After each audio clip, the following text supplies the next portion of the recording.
नमस्कार, मैं छत्तीसगढ़ अखबार के न्यूज़ रूम से सुनील कुमार आज की एक खबर लेकर आपके साथ हूँ।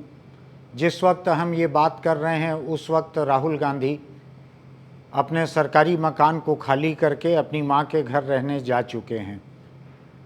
उनका आखिरी सामान शायद बीती शाम वहां से निकल गया था। ऐसी खबर थी कि आज वो लोकसभा सचिवालय को अपने घर की चाबी दे देंगे।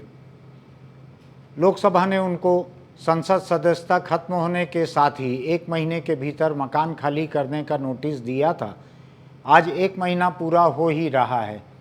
शायद 1 दिन पहले ही उन्होंने घर खाली कर दिया।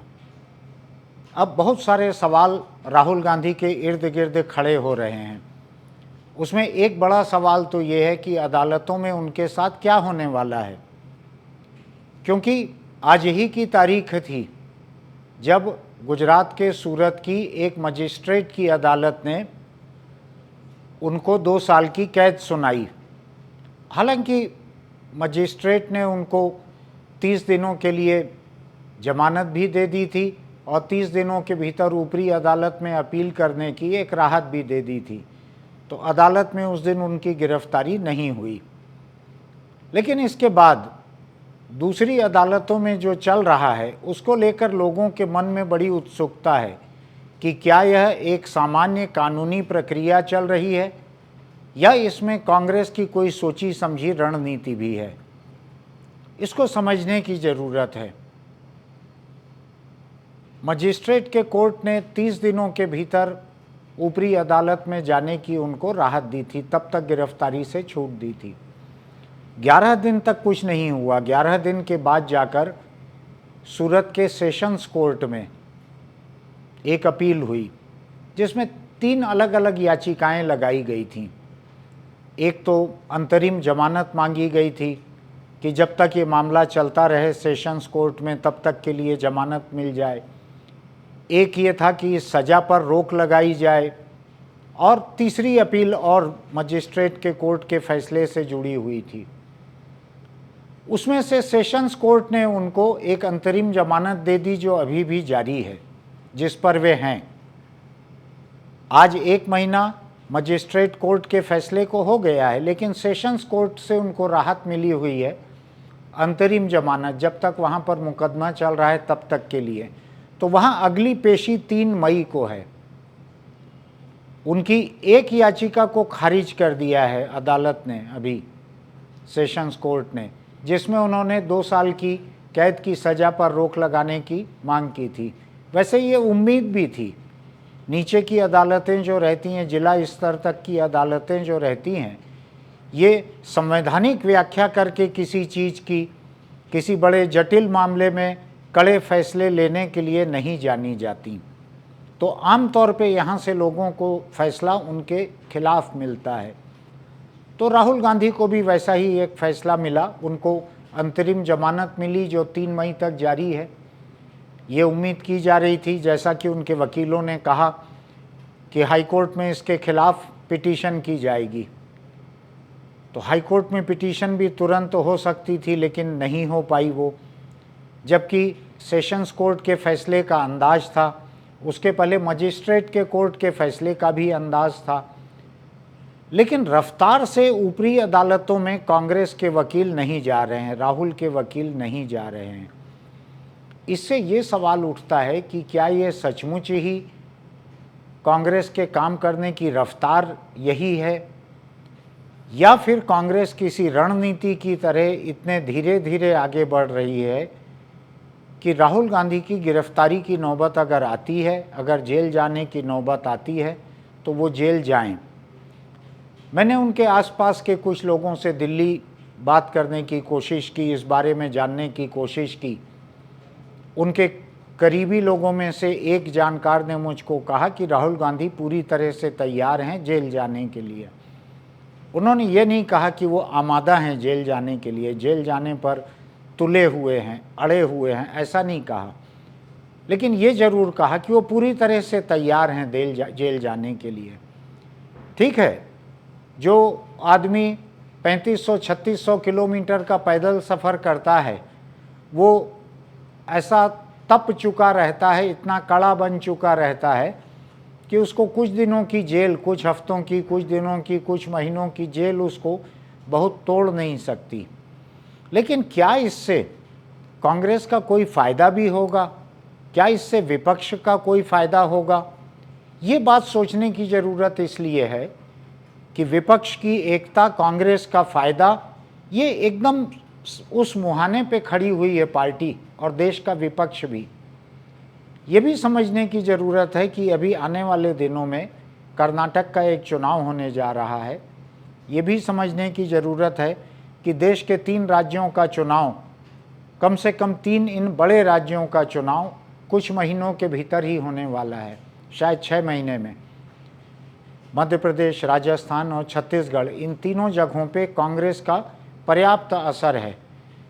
तो क्या इनके चुनावों को ध्यान में रखते हुए कांग्रेस ये सोच रही है कि अगर नौबत आती है, अगर अदालती राहत नहीं मिलती है और राहुल गांधी को जेल जाना पड़ता है, तो उनके जेल जाने के खिलाफ विपक्षी एकता एक बड़ी संभावना बनकर सामने आ सकती है?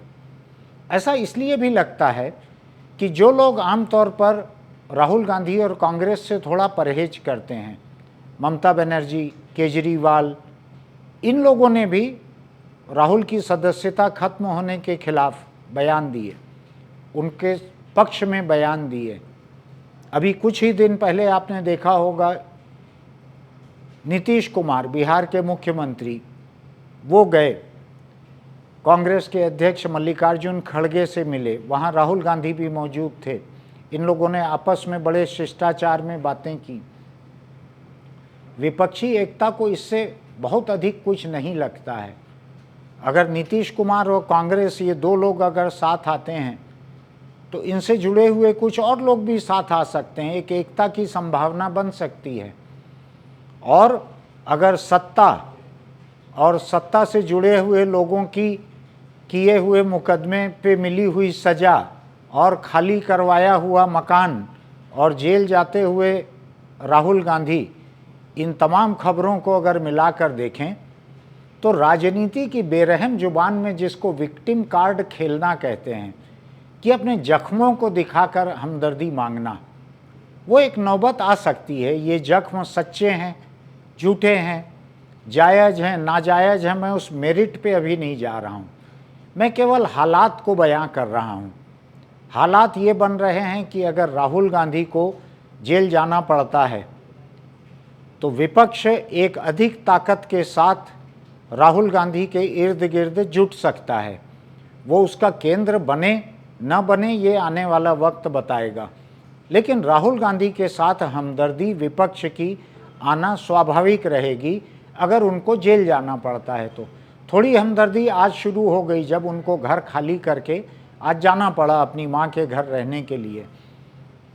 उनका कोई निजी घर नहीं है ऐसा उन्होंने कहा था, और शायद वैसा ही संसद के रिकॉर्ड में भी है। खैर, अब मैं इस बात के ऊपर आता हूं कि राहुल गांधी के सामने अभी 2 बड़े विकल्प मौजूद हैं, कानूनी विकल्प। एक, गुजरात हाईकोर्ट में एक पिटीशन करने का, और उसके बाद हाईकोर्ट से कोई राहत उनको नहीं मिलती है तो देश का सुप्रीम कोर्ट है ही। कुछ लोगों ने ये भी कहा कि सेशंस कोर्ट में जहां कल राहुल के खिलाफ फैसला हुआ है, उस कोर्ट के जज एक वक्त अमित शाह के वकील रहे हुए हैं। मैं नहीं जानता कि अगर ऐसा था तो उस जज को ये केस लेना चाहिए था या इसको लेने से परहेज करना चाहिए था, ये मुझको नहीं मालूम। ये उन जज साहब की कानूनी समझ बतलाती होगी, लेकिन ऐसी चर्चा है, ऐसी खबर है, तो मैं उसका जिक्र भर कर रहा हूँ यहाँ पर। अब गुजरात हाईकोर्ट राहुल को कितनी राहत देगा या नहीं देगा, ये अभी तय नहीं है। लेकिन लोगों को बड़ी उम्मीदें हैं कि सुप्रीम कोर्ट तक ये मामला पहुँचेगा तो वहाँ राहुल गांधी को एक राहत मिल सकती है। अब सवाल ये उठता है कि जब एक अदालत से फैसला हो रहा है, फैसले की तारीख तय है या अगली सुनवाई की तारीख तय है, तो इतने बड़े बड़े दिग्गज वकीलों वाली कांग्रेस पार्टी, जिसमें से एक तो छत्तीसगढ़ से सांसद बनाए गए, राज्यसभा में भेजे गए KTS तुलसी, तो ऐसे बड़े बड़े वकील हैं कांग्रेस के पास, ये पहले से अंदाज भी लगा सकते हैं कि इस कोर्ट का अच्छे से अच्छा और बुरे से बुरा फैसला क्या होगा। फिर कांग्रेस इतने धीरे धीरे क्यों आगे बढ़ रही है? फिर कांग्रेस समय रहते ऊपर की अदालत में क्यों नहीं जा रही है? मुझको दिल्ली से उनके एक करीबी ने यह भी कहा कि गुजरात के मजिस्ट्रेट का फैसला 400 या कितने पेजों का था, गुजराती में लिखा हुआ था, गुजराती से अंग्रेज़ी ट्रांसलेशन करने में वक्त लग गया। मैं नहीं जानता कि क्या कांग्रेस पार्टी जो एक वक्त गुजरात में सरकार चला चुकी है, क्या उसको अनुवादक नहीं मिल रहा था गुजराती से अंग्रेज़ी करने का? ये तो अहमदाबाद में गुजरात हाई कोर्ट की वजह से वहाँ रोज़ाना ऐसे बहुत से अनुवाद होते होंगे गुजराती से अंग्रेज़ी, मैं नहीं जानता, लेकिन इसमें से जो भी वजह हो, एक ही शक तो पैदा होता है कि कांग्रेस शायद सोच समझकर धीरे धीरे आगे बढ़ रही है ताकि गिरफ्तारी की एक नौबत आना है तो आ जाए। कांग्रेस ऐसा मना नहीं रही होगी, लेकिन शायद इसके लिए मना भी नहीं कर रही है अपने वकीलों को, ऐसा लगता है मुझको। तो खैर, आज ये घर खाली हो गया है, लोकसभा के पास एक बंगला और आ गया है जिसको वो किसी को अलॉट कर सकती है। एक दुविधा की स्थिति भी आ सकती है कि अगर ऊपर की अदालत से राहुल की सज़ा खारिज होती है तो हो सकता है कि उनको दोबारा संसद में दाखिला मिले। उस हालत में क्या होगा? अगर लोकसभा और सरकार ये दोनों अड़े हुए हैं कि राहुल गांधी को संसद में उनकी कही हुई बातों के लिए एक मज़ा चखाना है, तो हो सकता है ये मकान आनन फानन किसी को अलॉट कर दिया जाए। बहुत सारी बातें हो सकती है। खैर, इतने बड़े लोग हैं, इनके लिए किसी इनके मकान की फ़िक्र करना मेरा काम नहीं है, लेकिन मैं देश के कानून, विपक्ष की संभावनाएं, अदालती संभावनाएं, इस पे ज़रूर फिक्र कर रहा हूँ। तो अब हमको देखना यह है कि सेशंस कोर्ट ने जो उनकी 3 में से 2 अपील खारिज की हैं और एक अपील के तहत उनको अंतरिम जमानत दी है। अभी 3 मई को सुनवाई है, 3 मई अधिक दूर नहीं है, तब तक उनकी गिरफ्तारी नहीं होगी, ये तय माना जा रहा है। तब तक उनको हाई कोर्ट में पिटीशन करना है, वो पिटीशन की डेट लगेगी, सुनवाई होगी, हो सकता है वहाँ से तब तक उनको एक फिर अंतरिम जमानत मिल जाए कि जब तक इस अपील की सुनवाई हो तब तक के लिए अंतरिम जमानत मिल जाए, जो सेशंस कोर्ट की जमानत है वो बढ़ जाए। अगर वो भी नहीं होता है तो उनके पास सेशन कोर्ट में बाकी मामले चलते हुए भी सुप्रीम कोर्ट से अंतरिम जमानत मांगने का एक मौका उनके पास है। लेकिन आने वाले दिन राहुल गांधी, कांग्रेस, अदालतों के ऐसी खबरों के दिन हैं और विपक्ष भी इन पर कड़ी नज़रें लगाए हुए है, ऐसा मेरा मानना है। अब देखना यही है कि राहुल गांधी अदालतों में समय पर ऊपर पहुंचते हैं या उनके वकील जिस तरह से अभी धीरे धीरे चल रहे हैं उस तरह से पैदल जाएंगे सुप्रीम कोर्ट तक, ताकि राहुल गांधी को वक्त पर राहत न मिले। उनकी गिरफ्तारी की नौबत है तो गिरफ्तारी हो जाए। क्या नीयत है ये मुझको नहीं मालूम, क्या नियति है ये तो देश की न्यायपालिका तय करेगी। मैं केवल इन बातों को जोड़कर आपके सामने रख रहा हूँ। आज के लिए इतना ही, कल कुछ और खबरों को लेकर मैं आपके पास रहूँगा। तब तक अगर आपको हमारा ये चैनल पसंद आता है तो इसको सब्सक्राइब कीजिए, इसकी कोई फ़ीस नहीं है। आपसे फिर मिलते हैं, तब तक नमस्कार।